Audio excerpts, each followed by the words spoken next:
just as you asked me that, I saw these little angel and devil on my shoulders, and they started whispering to me. Um, I'm fighting against losing my history in a way. My parents both came up from the South during the Great Migration, and were kind of ashamed of being from the South. So whenever I tried to find out, well, what was your life like, and can you tell me about some of my other relatives, and they would say, well, what do you want to know about that down south stuff for?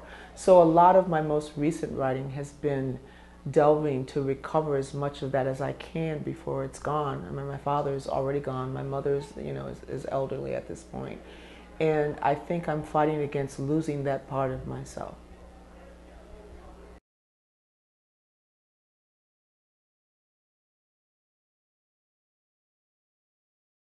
When I was taught to become more of a witness and found it instructive to step as much as I could into other people's lives and view the world from their perspectives. I mean, and basically, we're talking about writing a lot in persona, realizing that there was something to be gained by stepping out and away from the poetry as speaker as much as possible.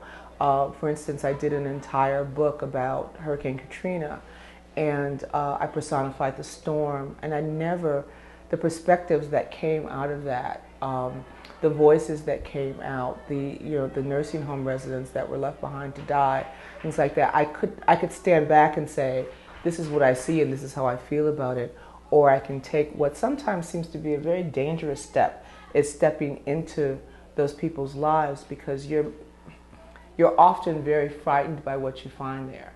I have a poem about a skinhead, and at first it was like a device. It was an exercise. I'm going to speak from the voice of a skinhead. And I had people tell me who saw it, they said, the first thing that kind of freaks us out is there's this skinhead voice coming from this black woman.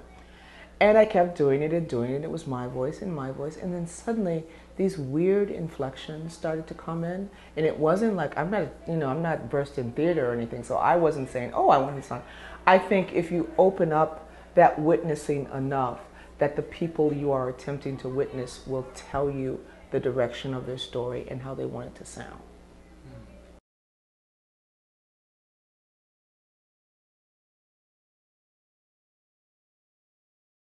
No.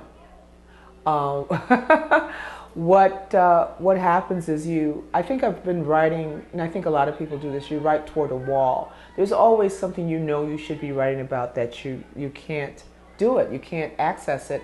It may be because there's prohibited emotional content, could be for other reasons too.